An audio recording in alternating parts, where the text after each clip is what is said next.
Welcome. Let's talk about an aspect of stress reduction called allowing the chaos. It's true that life is full of chaos. Certain parts of a day, for sure, Yeah. parts of a week, in most people's lives, Yeah. they're not organized. Something irregular happened, something that was hard to deal with. Where there's wants, especially in an active life where there's a lot of people. My sister calls up and says, can you possibly, and my brother calls up and said, would you? And my grandchild calls up and said, did you? And I've got many different people. It's sort of that whack-a-mole phenomenon. I want to get the exact right amount of exercise and sleep, and my dog wants a certain amount of walks, and my family deserves a certain amount of time, and my job is calling on me in a million different directions. And somehow, it doesn't feel possible to give everything the time it needs to get it done correctly. And until we perfect our lives to the point where there is more time, there is more space, there is more financial resources to support the time,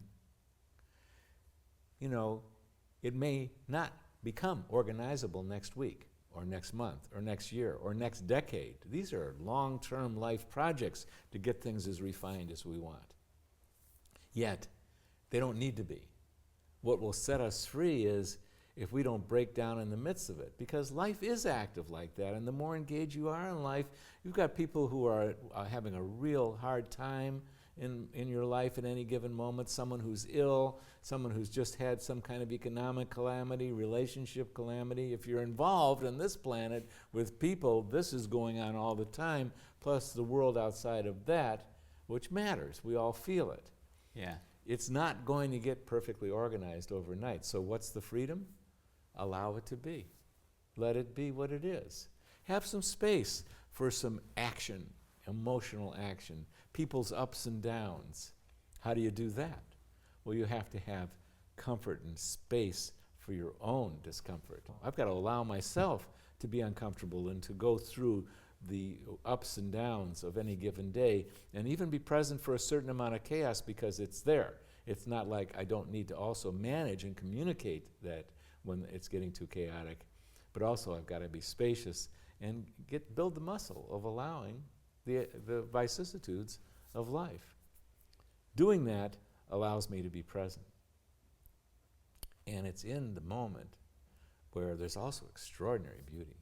Oh my God. Even when people are sad, they can be so beautiful. My sister had a look on her face when she saw a new shirt that I bought yesterday that she just totally disapproved of.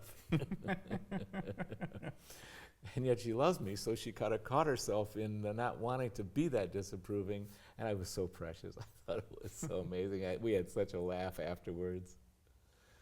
Life itself is so entertaining in the moment. Where we really get into trouble is when we start judging ourselves and we start feeling this is hopeless, this is impossible, this couldn't be my life, this couldn't be me unfolding the life that I've signed on to here. And we constrict. And as we constrict and get upset and feel a victim and oh my God, and poor me and all this stuff that we can go, that's where the really interference, that's where we add insult to injury. So, can I identify when I'm going over an edge? Where I'm going into poor me? When I'm getting excessively uncomfortable beyond just the discomfort of the moment? Well, these are all skills. And what important life skills, and they all lead to the same place. Can we be in the moment of our life that we're actually in, not judge it, constrict around it, stress about it, further than what isn't actually going on in the moment. Because it's all manageable for most of us, most of the time, in the moment. Great. Thanks. You're welcome.